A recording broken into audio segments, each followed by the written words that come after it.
Guys, welcome to our YouTube channel. और आज हम वापस से अपना एक सीरीज़ स्टार्ट करने वाले हैं, एक प्लेलिस्ट स्टार्ट करने वाले हैं क्लास 12 की। तो आज हम अपना क्लास 12 का यूनिट फर्स्ट एंड चैप्टर 1 से स्टार्ट करने वाले हैं, जिसके अंदर हमारा आता है यूनिट फर्स्ट में इलेक्ट्रोस्टैटिक्स, और उसमें हमारा फर्स्ट चैप्टर आता है इलेक्ट्रोस्टैटिक चार्ज। ये पढ़ने वाले हैं, धीरे धीरे करके हम पूरा सिलेबस कवर करने वाले हैं। बस एक स्टार्टिंग है इलेक्ट्रोस्टैटिक्स से, यूनिट फर्स्ट से। सो व्हाट इज़ इलेक्ट्रोस्टैटिक्स, कि हमारा इलेक्ट्रोस्टैटिक्स क्या होता है वो देखना होता है। तो इलेक्ट्रोस्टैटिक्स दो वर्ड से मिलकर बना होता है। सबसे पहले देखते हैं इलेक्ट्रोस्टैटिक क्या होता है। तो इलेक्ट्रोस्टैटिक क्या होता है, हमारा दो वर्ड से मिलकर बना होता है।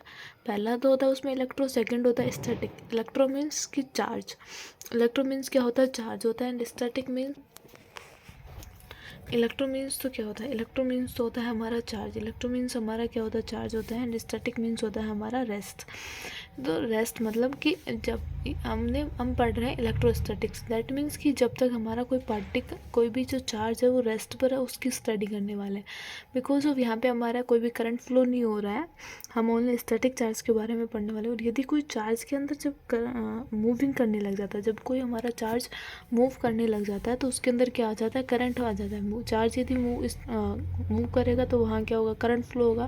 तो हम मूविंग चार्ज के बारे में स्टडी नहीं कर रहे हैं, हम only and only static charge के बारे में स्टडी कर रहे हैं। स्टैटिक मीन्स कि जो चार्ज जब रेस्ट पोजीशन में होगा उसके बारे में स्टडी करने वाले हैं, कि चार्ज रेस्ट पोजीशन में होता है तो उसमें क्या क्या डिफरेंसेस होते हैं, क्या क्या उसके कैरेक्टरिस्टिक्स होते हैं, वह कैसे कैसे वर्क करता है, हम ओनली एंड ओनली वो पढ़ने वाले हैं।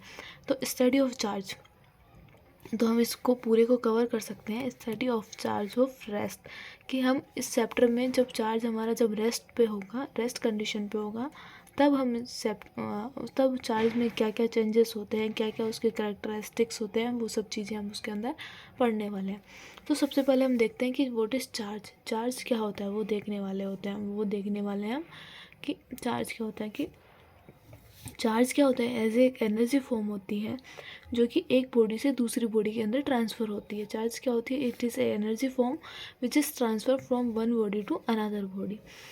एक बॉडी से दूसरी बॉडी में जो ट्रांसफ़र होता है उसको हम क्या बोलते हैं, चार्ज बोलते हैं। तो हमारा जो मतलब कि जैसे हमारे पास में कोई भी दो बॉडी है, इन दोनों बॉडीज़ को जब हम रब करवाते हैं, तो जब दो बॉडीज़ को आपस में रब करवाते हैं तो उनके अंदर क्या होता है कि ड्यू टू फ्रिक्शन या ड्यू टू रबिंग, उनके अंदर जो क्या है, इलेक्ट्रॉन्स का क्या होता है, ट्रांसफ़र होता है। तो इलेक्ट्रॉन्स का ट्रांसफ़र होता है या फिर एनर्जीज़ का ट्रांसफ़र होता है, कुछ भी बोल सकते हैं। तो जब एनर्जीज़ का ट्रांसफ़र होगा, तो जब कोई एनर्जी होगी हमारे पास में, तो कोई भी एक बॉडी दूसरी तो जब दो बॉडीज़ के जब एनर्जीज़ का क्या होता है, ट्रांसफ़र होता है, तो वो दोनों बॉडीज़ आपस में एक दूसरे को, उनमें एक ऐसा स्पेसिफिक करेक्टरिस्टिक इंड्यूस हो जाता है कि वो बॉडीज़ आपस में एक दूसरे को अट्रैक्ट या रिपेल करने लग जाती है। और जब वो बॉडी आपस में एक दूसरे को अट्रैक्ट या रिपेल करती है, तो वहाँ पे एक पॉजिटिव या नेगेटिव कुछ ना कुछ चार्ज क्या होता है, इंड्यूस होता है।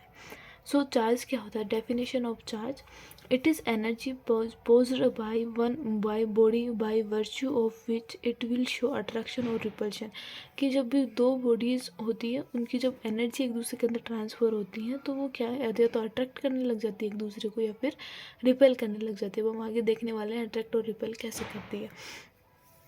सो अब इसके अंदर हम देखने वाले हैं कि टाइप्स ऑफ चार्ज क्या होता है हमारा, कि what is types of charge. तो हमारे जो चार्ज हैं वो दो टाइप के होते हैं, पॉजिटिव चार्ज और नेगेटिव चार्ज। अब ये हमें पता होता है भाई पॉजिटिव और नेगेटिव चार्ज क्या होते हैं, ये देखना होगा कि कैसे आए थे हमारे पॉजिटिव और नेगेटिव चार्ज। सो पहले तो हम देखते हैं कि चार्ज कैसे इंड्यूस होता है। सो चार्ज जो हमारा इंड्यूस होगा, वो दो बॉडीज़ को जब हम आपस में रबिंग करवाते हैं, तो रबिंग करवाने से हम क्या करते हैं, चार्ज इंड्यूस होता है। जब कोई भी दो न्यूट्रल बॉडीज़ ले ली हमने, दोनों न्यूट्रल बॉडीज़ को जब हम एक दूसरे से रबिंग करवाएंगे, तो रबिंग करवाते हैं तो ड्यू टू फ्रिक्शन उनके अंदर इलेक्ट्रॉन्स का ट्रांसफ़र होता है। और जैसे ही उनके अंदर इलेक्ट्रॉन्स का ट्रांसफ़र होगा, वहाँ कोई ना कोई चार्ज इंड्यूस होगा। अब इलेक्ट्रॉन्स का ट्रांसफ़र कैसे होता है, कि जैसे मान लो ए बॉडीज़ है और बी बॉडी, दोनों हमारे पास में क्या है, बॉडी है। ए बॉडी से चार्ज निकल के बी बॉडी तक जाता है, तो ए बॉडी चार्ज निकल रहा है, मतलब चार्ज निकल रहा है। जब ए बॉडी से चार्ज निकल के बी बॉडी तक जाएगा, तो हमारी ए बॉडी पॉजिटिव चार्ज होगी और बी बॉडी नेगेटिव चार्ज होगी। बिकॉज ऑफ ए से क्या हो रहा है, चार्ज निकल रहा है, ए से चार्ज निकल रहा है, दैट मीन्स कि ए डोनर है, ए दे रहा है, देने वाला क्या होता है, दाता।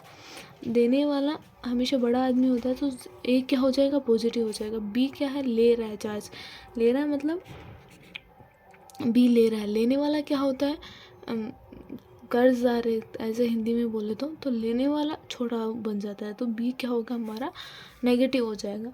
सो हम यहाँ रबिंग के कारण क्या करते हैं, चार्ज इंड्यूस करते हैं। जो बॉडी चार्ज देती है या जिस बॉडी से चार्ज ट्रांसफ़र होता है उस बॉडी पे पॉजिटिव चार्ज आ जाता है। जिस बॉडी पे चार्ज जो बॉडी चार्ज लेती है या जिस बॉडी पे चार्ज आता है वो क्या होता है, नेगेटिव चार्ज हो जाता है। So by rubbing we can induce charge. और जो चार्ज इंड्यूस होता है वो होता है ड्यू टू इलेक्ट्रॉन ट्रांसफ़र की वजह से होता है। अब हम एग्जांपल्स देखने वाले हैं कि सबसे पहले हमने एक ग्लास रोड ली है, उसको सिल्क के क्लॉथ के साथ में क्या किया, रबिंग करवाया। जैसे ही ग्लास रोड को सिल्क के क्लॉथ के साथ में रब करवाते हैं तो ग्लास रोड इनके अंदर इलेक्ट्रॉन्स का ट्रांसफ़र होगा कि ग्लास रोड से इलेक्ट्रॉन निकल के सिल्क क्लॉथ के ऊपर चले जाएंगे। सो ग्लास रोड क्या होगा, पॉजिटिव चार्ज होगा, एंड जो सिल्क क्लॉथ है वो क्या होगा, नेगेटिव चार्ज होगा। और जब पॉजिटिव चार्ज होगा, एक पे पॉजिटिव चार्ज होगा एंड दूसरे पे नेगेटिव चार्ज होगा, तो दोनों क्या होंगे, अट्रैक्ट करेंगे एक दूसरे को। सिमिलरली हमने सेकंड एग्जांपल लिया, एक एबोनाइट की रोड ली एंड सेकंड एक फर लिया। तो एबोनाइट की रोड और फर में जब हमने रबिंग करी तो एबोनाइट की रोड के ऊपर नेगेटिव चार्ज आया एंड फर के ऊपर पॉजिटिव चार्ज आया। बोथ चार्जेस आर डिफरेंट, सो दोनों क्या करेंगे, अट्रैक्ट करेंगे। तो इससे इन दोनों एग्जांपल्स से या एक्सपेरिमेंट भी बोल सकते हैं इनको, इससे हमारे पास में कुछ कंक्लूजन्स निकल के आए कि जैसे दोनों पॉजिटिव चार्ज है, दो सेम चार्ज हैं, तो वो एक दूसरे को क्या करेंगे, रिपेल करेंगे। जैसे कोई बॉडी पे नेगेटिव चार्ज है दोनों पे, तो वो भी क्या करेंगे, रिपेल करेगी। जैसे ए बॉडी पे पॉजिटिव चार्ज है, बी बॉडी पे नेगेटिव चार्ज है, तो अट्रैक्ट करेगा, या ए पे नेगेटिव है और बी पे पॉजिटिव है तो भी क्या करेगा, अट्रैक्ट करेगा।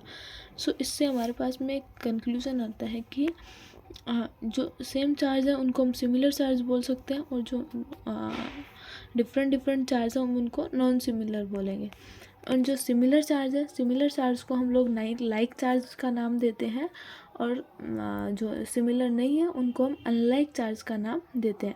सो यहाँ से हमारे पास में एक डेफिनेशन आती है या एक प्रॉपर्टीज़ बनती है चार्ज की कि like charges repel each other, कि जो भी बॉडीज़ के ऊपर लाइक चार्जेस होते हैं वो क्या कहते हैं, रिपेल करती है एक दूसरे को, and unlike charges are attract each other, and unlike charges attract each other. उसके बाद में हमने एक एक्सपेरिमेंट किया कि हमने एक सिल्क क्लॉथ या सिल्क थ्रेड से एक ग्लास रोड को लटका दिया, और उसके बाद में एक दूसरी ग्लास रोड उसके पास में लेके गए। जब दोनों ग्लास रोड एक दूसरे के कांटेक्ट में आई, जब दोनों ग्लास रोड एक दूसरे के कांटेक्ट के अंदर आती हैं, तो जो दोनों ग्लास रोड्स पे क्या है, पॉजिटिव चार्ज है, तो दोनों क्या करेगी, एक दूसरे को रिपेल करेगी।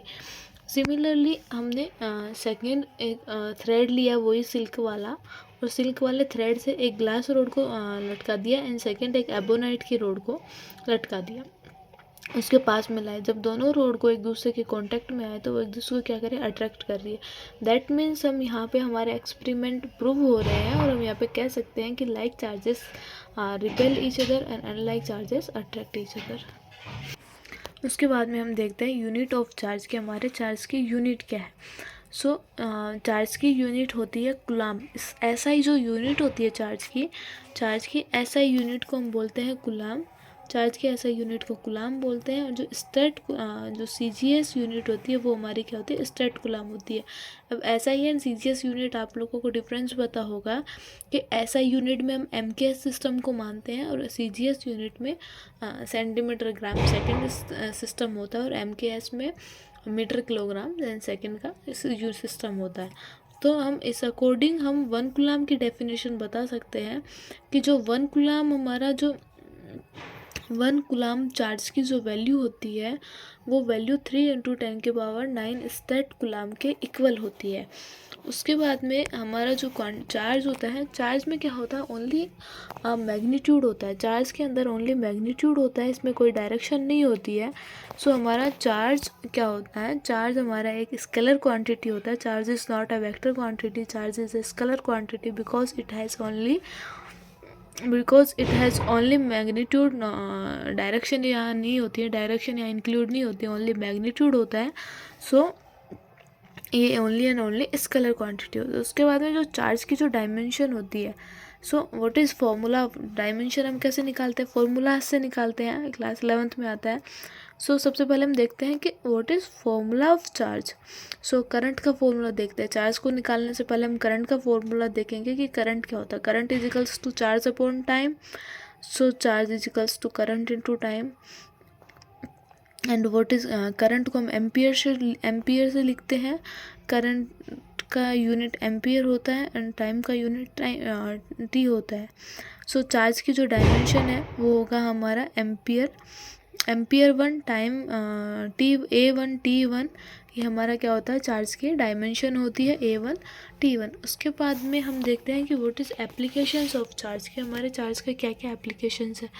जैसे कि पहला एप्लीकेशन होता है हमारे चार्ज का पेंट स्प्रेइंग, कि कोई भी कार या कोई भी बॉडी पे जब हम पेंट करते हैं तो वो उससे क्या होता है, जाके चिपक जाता है मीन्स कि वो क्या कर रहा है, बॉडी उसको अट्रैक्ट कर रही है. तो कोई ना कोई तो एक नेगेटिव होगा, एक पॉजिटिव होगा, तभी उसको अट्रैक्ट कर रही है. सो पेंट स्प्रेइंग और जीरोक्स, ये हमारे दो इसके क्या होता है, एप्लीकेशंस होते हैं. उसके बाद में देखने वाले हैं हम चार्ज एंड मास में रिलेशन, कि जैसे कोई दो बॉडी है हमारी, कि चार्ज और मास में क्या रिलेशन होता है, कि हमारे पास में जैसे दो बॉडीज है, एक लाइटर बॉडी एक हैवी बॉडी है. जब लाइटर बॉडी से इलेक्ट्रॉन जाएगा, जब लाइटर बॉडी से क्या होगा, इलेक्ट्रॉन जाएगा हैवी नहीं, एक पॉजिटिव चार्ज बॉडी है हमारे पास में, एक नेगेटिव चार्ज बॉडी है.